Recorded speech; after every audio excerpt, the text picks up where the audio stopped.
Hey viewers, George here, and it's 2016! Happy New Year's!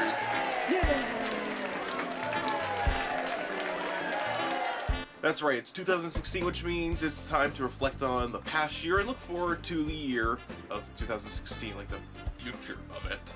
So, let's talk about 5 really bad games, like the worst games of the year. Now, this isn't in any particular order, these are just 5 games that I thought were really shitty releases that we had to put up with. So, yeah, let's get started.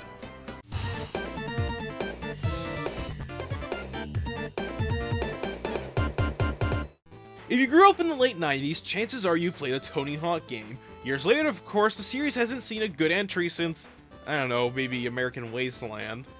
And with the promise of this game going back to its roots, not just in namesake, but the gameplay as well, we were all pretty excited. Unfortunately, what we got was a broken, hastily rushed game filled with bugs and glitches galore. Which shouldn't surprise anyone really once you've learned that Activision was actually losing the rights to the Tony Hawk game series, so they probably just kind of threw this game together to make a quick buck or two. Well, hopefully the next company that decides to pick up the Tony Hawk game license actually does something good with it and doesn't, you know, screw it up. Certainly not as bad as Activision has.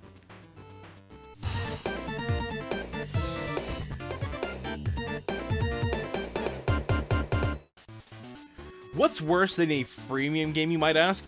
How about one that is just so boring and has such simplistic puzzles and had so much wasted potential thrown at it? If it wasn't for the fact that they actually integrated elements from the Pokemon games like type advantages, I really wouldn't care too much about this title.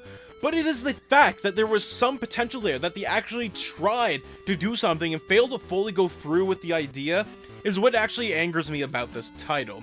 Thankfully though, we did get Pokemon Picross, which was leagues better, and is still a freemium game in and of itself, so I guess it kinda worked out in the end, but not really.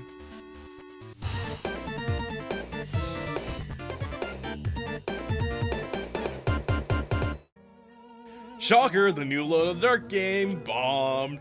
Lackluster, broken, repetitive, and not scary. I doubt this series will ever get back to the roots of yesteryear. Especially if Atari keeps failing to realize that its action-based approach to this series is not working at all.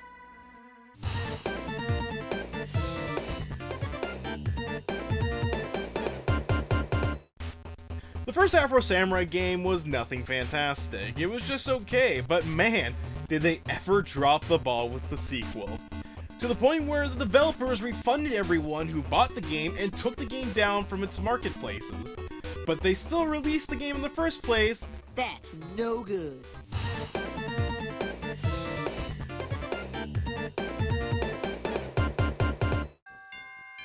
Ever been so disappointed with a game that you were just so freaking excited for?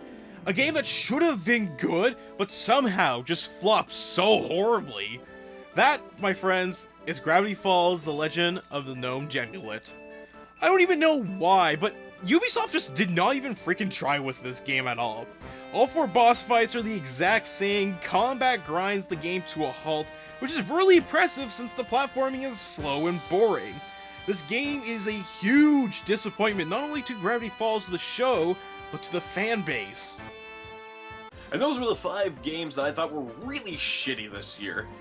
If you thought there were some other games that were really bad, or you have like perhaps better reasons for some of the games that I thought were bad, then leave a comment in the section below, known as the comment section for a reason, I suppose. On top of that, you can also check out the best games that I thought were from this year. You can also check out the anticipated games I have for next year. You can also follow me on Facebook or Twitter if you're into that sort of stuff, and like and subscribe. Please. Until next time, keep on gaming.